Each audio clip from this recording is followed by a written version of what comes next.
ठीक है, तो जैसा कि हम सभी लोगों को पता है कि आरआरबी ग्रुप डी की वैकेंसी जो है नोटिफिकेशन रिलीज हो गया है उनका। तो उसके बारे में थोड़ा सा एग्ज़ाम पैटर्न और सिलेबस क्या क्या रहेगा एक बार उसको देख लेते हैं। Recruitment process. ओके, तो here candidate should apply through online mode through any of the official website of the RRBs. ठीक है, आरआरबी की कोई भी जो ऑफिशियल वेबसाइट है उसके थ्रू अप्लाई कर सकते हैं online. Multiple applications by candidate will lead to rejection of all applications and debarment. अगर आप एक से ज़्यादा एप्लीकेशन अप्लाई करते हैं, एक से ज़्यादा बार अप्लाई करते हैं, तो आपकी जो एप्लीकेशन है वो रिजेक्ट हो जाएगी। ठीक है, recruitment process shall comprise of the following stages. जो रिक्रूटमेंट प्रोसेस है उसमें जो है ये 4 स्टेजेस हैं। सबसे पहला CBT computer based test. Okay, second physical efficiency test and third one document verification DV, और जो लास्ट वाला है हमारा वो medical. Okay, information of date of CBT PET DV ME और any other additional activities will be given to eligible candidate in due course through RRB RRC website SMS and email.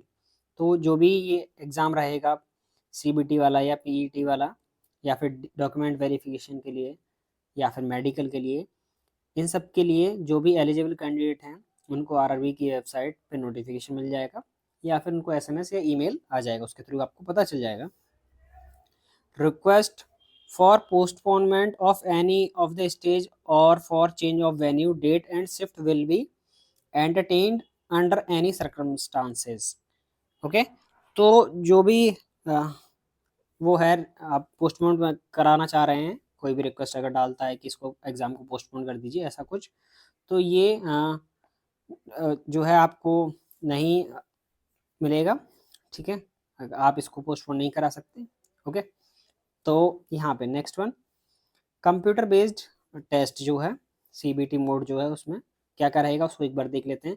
All the eligible candidate have to undergo a computer based test.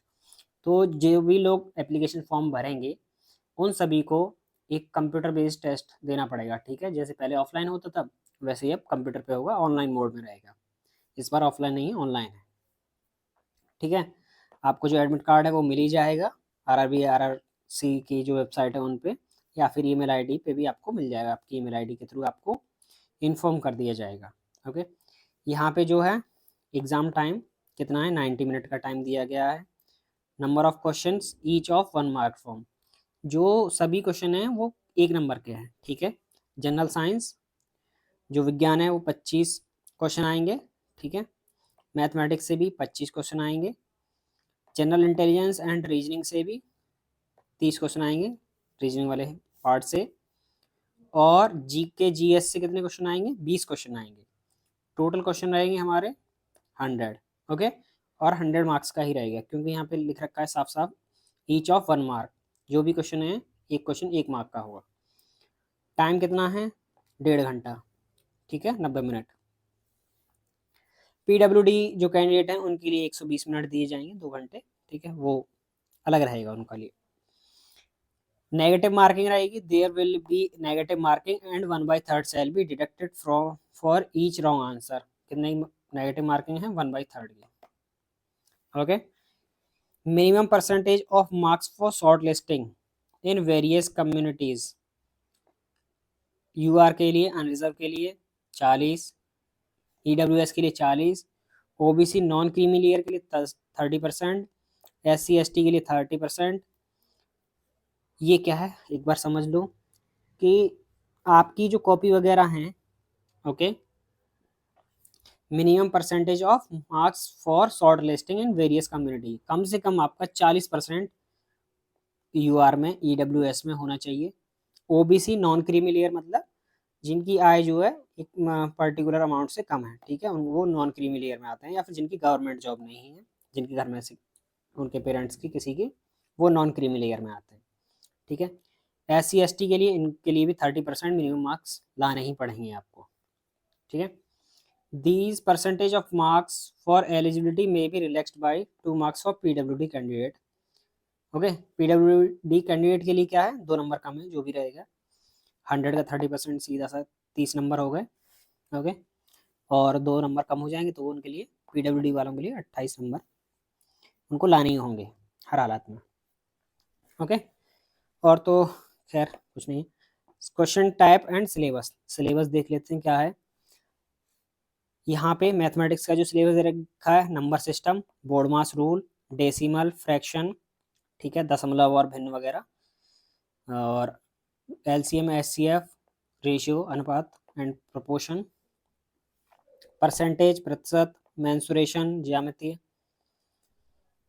और time and work, समय और कार्य, time and distance, simple and compound interest, profit and loss, algebra, geometry, trigonometry, elementary statistics, square root, age calculation, calendar and clock, pipe and systems.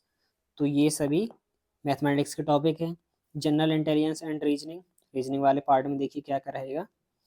इसमें रहेगा analogy, alphabetical and number series, coding and decoding, mathematical operations, relations, syllogism, jumbling, Venn diagram आएगा, data interpretation and sufficiency, conclusion and decision making भी रहेगा इसमें, similarity and differences, समानता और विषमता, analytical reasoning, classification, direction, statement, argument and assumptions etcetera. ठीक है, तो वही नॉर्मली जो रीजनिंग का पार्ट रहता है वही सब है। साइंस में क्या रहेगा, देखिए यहाँ पे क्लियरली मेंशन्ड है कि physics, chemistry and life science of 10th standard level. Okay, 10th standard level के, और वो भी कैसा, मतलब जो सीबीएसई का जो लेवल है। आई थिंक अब तो सभी का यूपी बोर्ड हो चाहे सीबीएसई या फिर कोई भी अदर स्टेट बोर्ड हो, तमिलनाडु बोर्ड वगैरह, सबका सेम ही है जो सिलेबस है। एनसीईआरटी ज़्यादातर सभी स्टेट्स बोर्ड में भी एनसीईआरटी चल रहा है, तो 10th तक सिलेबस ऑलमोस्ट सेम ही है सभी का। General awareness on current affairs, GS में क्या है, साइंस एंड टेक्नोलॉजी के बारे में, sports, culture, personalities, economics, polity and any other subject of importance. इसमें वही ज्योग्राफी वगैरह वो सब। ठीक है, जीएस में तो सभी आ जाता है लगभग। पीईटी के बारे में देख लेते हैं थोड़ा सा, फिजिकल एफिशिएंसी टेस्ट। इसमें क्या रहेगा, जो कैंडिडेट सीबीटी मोड में क्वालिफाई करेंगे, है ना, जो टेस्ट हुआ था, एग्जाम जो भी रहेगा हमारा कंप्यूटर बेस्ड, उसमें जो कैंडिडेट क्वालिफाई करेंगे वो पीईटी के लिए एलिजिबल होंगे। और जितने भी कैंडिडेट होंगे वो कितने होंगे, 3 times the community wise total vacancy of the post notified against RRB RRC. तो जितनी वैकेंसी हैं कितनी हैं, 32,434 ऐसा कुछ है। तो 32,000 जो वैकेंसी हैं उसका 3%, वो सॉरी 3 गुना जो कैंडिडेट हैं वो लिए जाएंगे सीबीटी मोड से। ठीक है, 3 गुने का मतलब हो गया लगभग 90,000 के आसपास, 96,000 के आसपास। ठीक है, 96,000 कैंडिडेट लिए जाएंगे पीईटी के लिए। मेल कैंडिडेट के लिए पीईटी में क्या करना होगा, should be able to lift and carry 35 kg of weight for a distance of 100 meter. 100 meter तक आपको 35 किलो वजन उठा के चलना पड़ेगा, और वो भी कितने टाइम में, 2 मिनट में।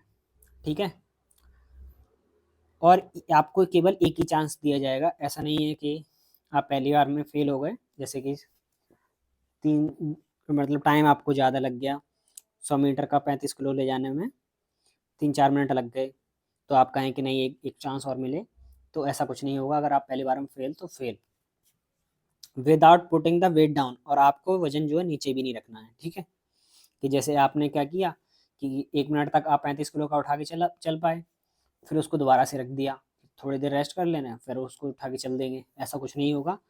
या एक बार आपने उठा लिया तो आपको 100 मीटर उसको कंप्लीट करना ही होगा एनी हाउ 2 मिनट में। ठीक है, दूसरा क्या है, एक तो ये हो गया वेट उठा के चलना है, दूसरा should be able to run for a distance of 1000 meters in 4 minutes and 15 seconds in 1 chance. अब इसमें क्या होगा, आपको 1000 मीटर यानी कि 1 किलोमीटर 4 मिनट 15 सेकंड में जो है रनिंग करनी होगी, और उसके लिए भी केवल एक ही चांस मिलेगा। ठीक है, फीमेल कैंडिडेट के लिए देख लेते हैं, should be able to lift and carry 20 kg of weight. महिलाओं के लिए कितना है, 20 किलो। और उनको कितना है, डिस्टेंस सेम ही है, 100 मीटर ही चलना है और 2 मिनट में भी। उनके लिए भी सेम कंडीशन अप्लाई है, बस वेट कम कर दिया गया है, 35 की जगह पे कितना 20 kg कर दिया गया है। ठीक है, तो और क्या है, वही 1 चांस ही मिलेगा आपको।